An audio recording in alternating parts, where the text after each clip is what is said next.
Bonjour à tous, je m'appelle Evgenia. Voici ma petite fille Machenka, elle a 1 an et 2 mois. Et nous avons l'épidermolyse bulleuse, ou le syndrome du papillon. Quand nous étions enfants, nous attrapions des papillons et la poussière de leurs ailes restait sur nos mains. De la même manière, à chaque mouvement mécanique, donc si on touche, si on s'assoit mal, si on prend quelque chose d'une mauvaise façon, la peau peut aussi, en principe, rester sur nos mains. L'épidermolyse bulleuse est une maladie génétique. Sa particularité réside dans le fait que toute action mécanique sur la peau d'une personne, je dis une personne car la maladie atteint enfants et adultes. Des cloques semblables à des brûlures apparaissent et nécessitent un traitement spécifique. Je n'appelle même pas ça une maladie, j'aime appeler ça une particularité. Une maladie peut généralement être guérie, mais une particularité, non. L'épidermolyse bulleuse ou syndrome des papillons est incurable à l'heure actuelle. Notre aîné est en parfaite santé. Quand Matcha est né, il n'y avait aucun symptôme, aucune maladie. Notre bonheur a duré toute une semaine. Au bout d'une semaine, j'ai remarqué une grosse bulle sur le talon de sa jambe. Ma première supposition, c'était que c'était peut-être une ampoule, peut-être qu'au bas que j'avais mal mis la chaussette, mais on a quand même désinfecté. Mais le même jour, des bulles sont apparues sur sa main et elles grossissaient. On nous a simplement dit que c'était une sorte d'infection. Au début, on a traité une infection appelée pemphigus. Quand après 1 mois, le pemphigus ne guérissait toujours pas, on nous a finalement envoyés à l'hôpital des maladies infectieuses. Je suis très reconnaissante envers notre gynodermatologue qui est venue elle-même au service des maladies infectieuses un vendredi soir vers 8 h, a examiné et nous a posé ce diagnostic. Nous avions ici une petite bulle et ici sur la poitrine, j'ai mis un pansement pour que ça ne s'étende pas davantage. Ses mains sont bandées. Voilà. Aujourd'hui, nous avons fait les bandages. Il y avait une petite bulle sur la paume, sur une main et aussi sur l'autre main. Comme ça. Et ici, notre pied est aussi bandé. Nous avons une petite bulle sur le talon. Sur le talon, il y a une bulle, alors nous avons mis un bandage. Vous voyez bien les pieds vous-même, non? Ici aussi. Là, les ongles tombent. Oui, ici, je ne sais pas si ça va repousser ou pas. Ça ressemble plus à des brûlures. Une brûlure ressemble aussi à une ampoule, en principe. Mais là, ça ressemble vraiment plus à une brûlure. Quand on se brûle, il y a une cloque, une bulle qui se forme. Voilà, c'est plus... En principe, ça se soigne à peu près de la même façon qu'une brûlure. Pour nous, les gens ordinaires... Quand on se lève du lit, sans même y penser, on fait plusieurs choses. On se brosse les dents, on met des chaussettes, on mange, on prend le petit déjeuner, on boit du thé. Pour les personnes atteintes du syndrome du papillon, cela peut être très traumatisant. Même se brosser les dents, c'est très effrayant de penser à ce qu'il y a à l'intérieur, à ce que tu ne vois pas. Pour l'instant, disons que nous ne le savons pas. Être averti, c'est être armé.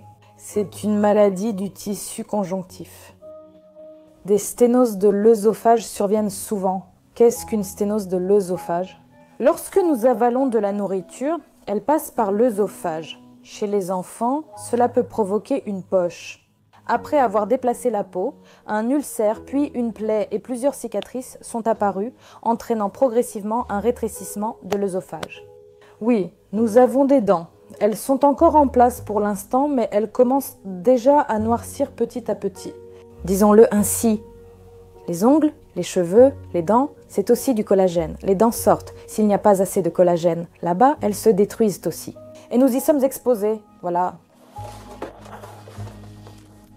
Des bandages, on peut l'enfiler comme un bas sur la main ou sur la jambe. Et avec ce matériau, on fabrique aussi bien des gants que des chaussettes et des collants. Les collants, les voici, il est écrit « To be fast », fabriqué au Royaume-Uni, anglais, fabriqué avec ce matériau. Il s'étire comme ça. En fait, ces vêtements sont destinés aux patients brûlés. Ce ne sont pas des chaussettes, mais des mi-bas. Nous ne les avons même pas encore utilisés une seule fois. Les voici, ils sont neufs. Voici comment se passe notre traitement. La bulle, on la perce dans la longueur. On perce la bulle des deux côtés dans la longueur, puis avec un coton, on tamponne et d'eau, tout le liquide en est sorti. D'abord, il faut appliquer une pommade, puis une petite compresse, et si la plaie est ouverte, alors je mets un pansement absorbant. Voilà cette petite compresse. Des aiguilles. On prend tout de suite des paquets de 100 aiguilles. C'est pour piquer? Pour piquer, oui. Quand elle était petite, elle supportait très courageusement les pansements, et moi aussi. Je me demandais si elle ressentait vraiment ça, parce qu'elle ne pleurait pas. Et maintenant, cela devient plus douloureux. En discutant avec des adultes atteints d'épidermolyse bulleuse, moi, ils disent dès qu'il y a des plaies qui ne font pas mal, et d'autres qui font très mal. Il y a un pansement se passe très bien, un autre pansement se passe avec des cris. Moi, en tant que maman, je n'ai jamais eu peur de la toucher, jamais. C'était un problème pour son papa. Lui, il avait peur, et pour son père, c'était plus difficile de s'y habituer, de l'accepter. Il lui a fallu beaucoup plus de temps. Je n'avais pas le temps de réfléchir, de penser « Oh mon Dieu, que faire ?» Tout s'est enchaîné très vite et je devais travailler. Si au début, il y avait des moments où je m'asseyais et je m'apitoyais sur mon sort. Mais maintenant, c'est juste devenu une habitude et tu travailles, tout simplement. Et on ne le remarque même plus, il est déjà impossible d'imaginer que cela puisse être autrement. Il y a des moments où tu te renfermes sur toi-même, tu penses que... Mais il y a une autre façon de vivre. Pourquoi est-ce que c'est comme ça pour moi? Qu'ai-je fait pour mériter ça? Et à ce moment-là, il faut juste se prendre en main et s'extirper de cet état parce qu'on peut y rester longtemps. Littéralement, ça dure 3 minutes. Tu t'arrêtes, tu y penses, puis hop, comme si tu te réveillais et tu repars de l'avant. Voilà. Tu as déjà envie de dormir. La réaction des gens autour, c'est une autre histoire.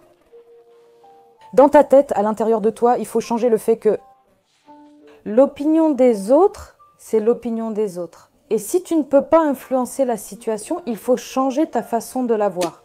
Les gens, bien sûr, te regardent vraiment intensément. D'abord l'enfant, puis il te fixe dans les yeux parce que tout le monde pense que tu la frappes. Il y a eu un moment comme ça. Je suis avec Matcha. Matcha avait justement sur la paupière, elle se frotte les yeux et parfois il arrive que elle se gratte jusqu'au sang. Je faisais quelque chose, buvais du café, perdu dans mes pensées. En face de moi, il y a un petit vieux qui arrive, on voit qu'il est très compatissant et il commence à dire « Oh là là, quelle blessure !» Mais moi, je passe à côté. Qu'est-ce que je pouvais faire? M'arrêter et commencer à raconter cette maladie? Les voisins qui s'intéressent, parce qu'ils voient bien les petites yeux rouges, tout de suite ils pensent « c'est un eczéma ». Personne ne connaît vraiment cette maladie. On nous donne très souvent des conseils, très souvent. La grand-mère du voisin dit « baignez-le dans une décoction de chélidoine ». Et voilà, vous comprenez, et je comprends qu'ils veulent t'aider, et c'est sincère, mais si tout cela était si la décoction de chélidoine guérissait tout, nous serions les parents les plus généreux du monde. Nous essayons de vivre selon le principe. Une famille ordinaire avec une petite particularité. Sans s'en rendre compte, on commence à y penser, comme elle, il y a 10 ans. Mais je pense surtout que, quoi qu'elle veuille faire, je dois lui créer des conditions telles qu'elle puisse, sans hésiter, faire ce qu'elle veut. Faire en sorte que sa vie soit sans douleur, et c'est notre tâche principale en tant que parents. Faire en sorte qu'elle ne soit limitée en rien. Mon mari a dit une très belle phrase. Dans une famille heureuse, un enfant ne peut pas être malheureux. C'est pourquoi il faut se préparer de manière positive. Et alors, elle réagira tout à fait différemment à cela. Être la maman d'un enfant atteint du syndrome du papillon, c'est stressant. stressant au sens propre du terme parce que tu es tout le temps sous tension. Tu dois toujours porter la responsabilité, tu soutiens tout le temps, tu es toujours à côté et tu observes et surveilles constamment.